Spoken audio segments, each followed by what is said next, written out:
मेरी इधर ही मैंने की तो मुझे एसएचओ साहब ने कहा जी कि यहाँ पे एक डेड बॉडी एक कमरे में पड़ी हुई है। तो उस डेड बॉडी का जो सीन है वो ये है कि वो हैंग हुई। तो मैंने इनको कहा कि इन्होंने कहा जी कि कोई सस्पेक्ट है मामला इसके, कोई उस तरह से क्लियर नहीं है, मैं भी क्लियर इस पर नहीं हूँ। तो मैंने कहा मैं आ रहा हूँ, मैं खुद चला गया वहाँ उस कमरे में जाके। मैंने और एसएचओ साहब दोनों ने हमने जाके जब मौका मुलाजा किया तो मौके मुलाजे से मैंने 100% उधर ही इनको ये बात बताई कि ये मर्डर है और ये क्योंकि पोस्टमार्टम तो उसका बाद में हुआ, बाकी चीज़ें बाद में। मैंने कहा जी कि ये पहली बात तो ये है कि इसकी हाइट 5 फुट 6 इंच है, जिस बेंच के ऊपर चढ़ के उसने हैंग किया अपने आप। तो मैंने कहा इसका कद भी 5 फुट 6 इंच है। तो मैंने कहा जी कि रस्सी का भी कोई स्पेस तो होगा, गर्दन का और रस्सी का स्पेस भी होगा। अगर 6 इंच भी कर लें तो फिर भी ये लटकती नहीं है लाश, ठीक है।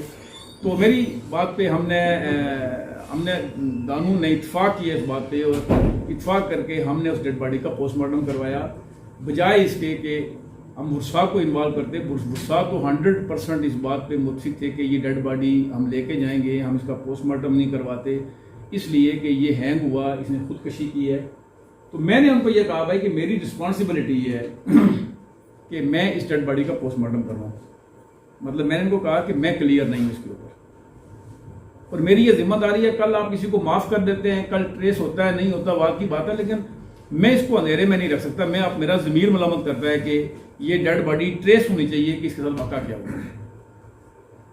इस पर जब हमने उसका पोस्टमार्टम करवाया, पोस्टमार्टम करवाने के बाद फिर हमने उसकी 174 की मर्ग मुश्तबे की कार्रवाई स्टार्ट करने के बाद हमने उसका जियो फेंसिंग की वहाँ की। और क्योंकि ईद के दिन छुट्टी थी तो हमारे 3-4 दिन हमारे इस तरह गुजर गए। तो ऐसी सूरत में हमने इसमें एक बंदे को आप ही समझ लें कि अंडर ऑब्जर्वेशन रखा। इसकी एक्टिविटी क्या है, वो उसका पार्टनर था। इसकी एक्टिविटी क्या है, ये क्या करता है, किधर जाता है, किधर नहीं जाता। तो उसकी एक्टिविटी हमें मशकूक लगी तो हमने उसको बिठा लिया। बिठाने के बाद हमने उसको जब इंटरोगेट किया तो इंटरोगेट से पता ये चला जी कि इसने इसको मार दिया। वो कैसे मारा, बेसिकली जो आर्मी के साथ कॉन्ट्रैक्ट था वो कॉन्ट्रैक्ट इस मकतूल का था।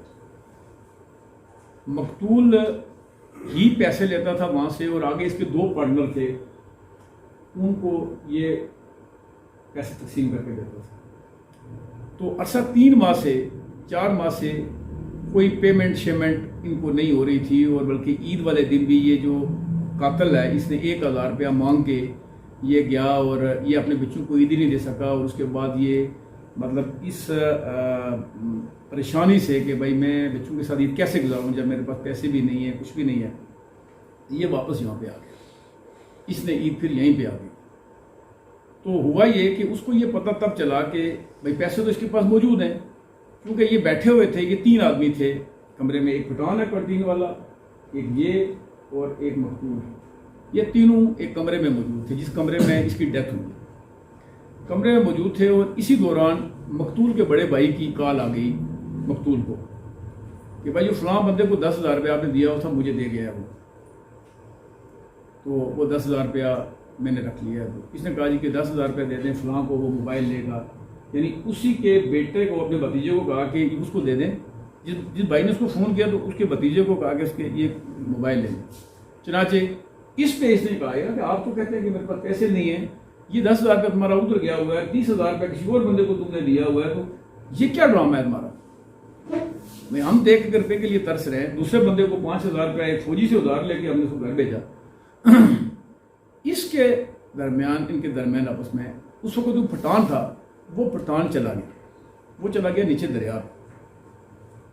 इनके दरमियान चूंकि बेसिकली पठान के और इनके दरमियान कोई लेन देन का इशू नहीं है, इशू इन दोनों के दरमियान। इसने कहा भाई आप क्या ये क्या तरीकाकार है कि काम मैं करता हूँ, आपको काम भी कोई नहीं करने देता, बंगले में भी मैं जाता हूँ, इधर भी मैं जाता हूँ, काम सारा मैं करता हूँ, तुम इस तरह करते हो।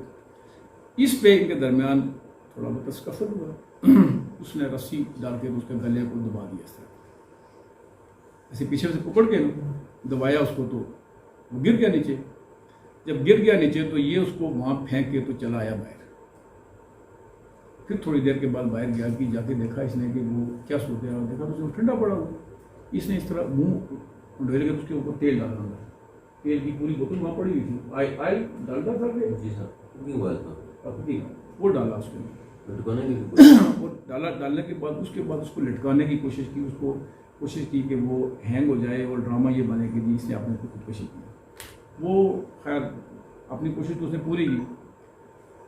उसमें फिर हमें कुछ चीज़ें ऐसी थी कि जो हम पहले सस्पिशियस थे कि शायद ये इस तरह हो सकता है या नहीं हो सकता, लेकिन हमने फिर जाके एक मौके पे मैं खुद दोबारा मैं भी गया, एएसपी साहब भी मौके पे दो दफ़ा गए मेरे वो भी सचो साहब तो है बात जाते, हमने चीज़ों को वहाँ जाके इसको ले जाके फिर प्रैक्टिकल वहाँ पे एक दफ़ा फिर से हमने वो किया, तो वो फिर वाक़ा हमारा ट्रेस हो गया और अल्लाह के फजल करम से उसकी सारी जो हमने वीडियो शेडियो बना ली, ये सारी चीज़ें 164 भी उसका हो जाएगा, जो एविडेंस थी वो कलेक्ट कर लिए। एक तो ये हमारा मुकदमा था। दूसरा हमारा एक मुकदमा है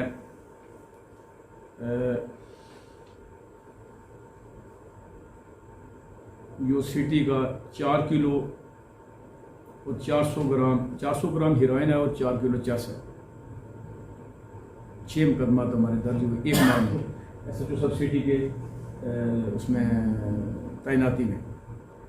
तो इसमें जो लोग, एक तो ये है प्रेस रिलीज में आपको दे रहा हूँ तो फिर वो डिटेल में आप इसके मुताबिक अपनी खबर बना लें। एक तो ये मुकदमा हमारा, उसके बाद हमारा एक सेंसे का मुकदमा है 120 बोतल शराब इन्हीं दिनों का, और फिर 23 बोतलें शराब का कुरट्टे का एक मुकदमा है।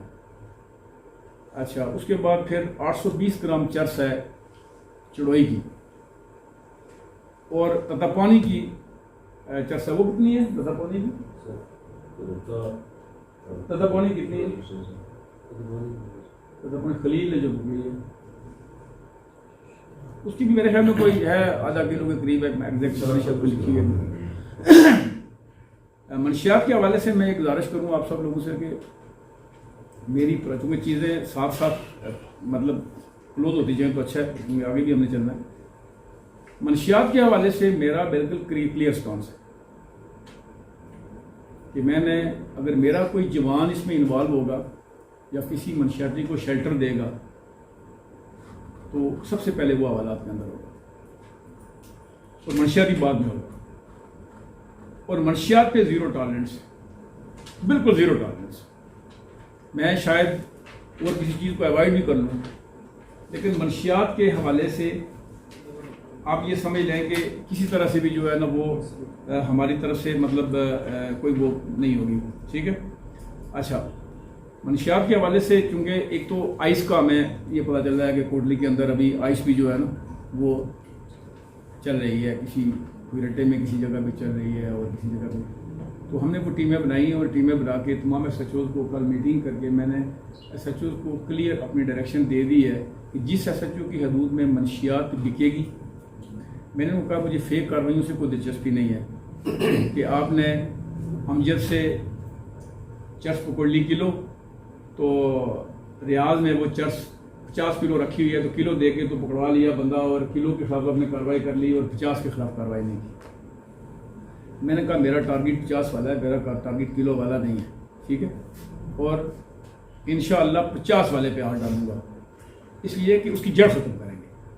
हम कोशिश पूरी करेंगे, कोई बहुत बड़ा दावा नहीं करते, लेकिन आप लोगों से, आप लोगों के तावन से यही बात है कि मीडिया आँख भी है, कान भी है, जो चीज़ हमें कोई डायरेक्ट नहीं बताता आपको उसकी ज़्यादा अप्रोच और अवेयरनेस होती है, आप हमें इन्फॉर्म भी करते हैं, राब्ते में भी रहते हैं। और सबसे मैं ये रिक्वेस्ट करूँगा कि SP साहब के होते हुए, और मेरा जो इरादा है या जिस तरीके से मैं खिदमत करना चाह रहा हूँ, अगर SP साहब के होते हुए हम ये काम ना कर सके तो शायद फिर हमें ऐसे मौके कम मिलेंगे, ऐसे अफसरान हो जो दिलेर भी हूँ, मामला फेम भी हूँ, प्रोफेशनल भी हूँ और PR भी रखते हैं।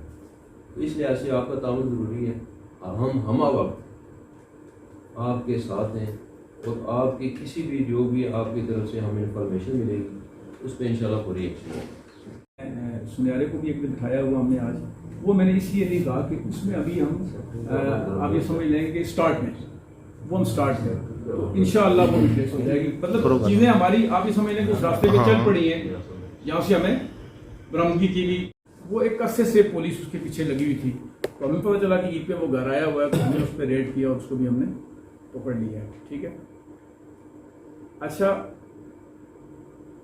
उसके बाद एक और मुकदमा हमारा कत्ल का दर्ज हुआ है, जिस बंदे ने अपने आप को आग लगा दी, किसी तेज छिड़क के अपने आप को आग लगा। उसमें भी चूंकि उसको हम अभी पूरी तरह से डिस्क्लोज दोनों वाक़ात को नहीं कर रहे, ट्रेस हमने कर लिए 100%। आप ये समझ रहे हैं कि जो वाक़ा आग लगने वाला है, इतनी बात आपको ज़रूर बता रहे हैं कि वो जिन लोगों को फंसाया गया है, जिन लोगों के खिलाफ कार्रवाई की गई है, 302 का जिन लोगों के खिलाफ मुकदमा दर्ज हो रहा है, वो एज इट इज़ नहीं है, उस तरह से नहीं। ठीक है, इसलिए कि हम उसको चीज़ों को अलग से फिर जब क्लोज करेंगे तो फिर अलग से आपको उसकी प्रेस ब्रीफिंग देंगे ताकि चीज़ें सब चीज़ें क्लियर हो जाएं।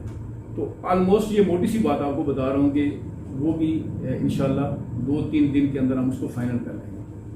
फिर एक जंदरो उसका है भाई दड़े का एक बंदा, इसकी जुबान कट गई, इसका गला कट गया, इसकी पेट में छुरी लगी हुई है। ठीक है, वो मुकदमा भी हमने ऑलमोस्ट टेस्ट कर लिया है। उसमें भी एक जो वाज़ेह बात आपको बता रहे हैं कि छुरी उसके अपने घर की। आगे क्या हालात बन रहे हैं, तफ्तीश में कौन लोग आ रहे हैं, किस तरह ले आ रहे हैं, हमने ये टीम सारी हमारी तकरीबन ऑलमोस्ट को क्लोज कर चुकी है।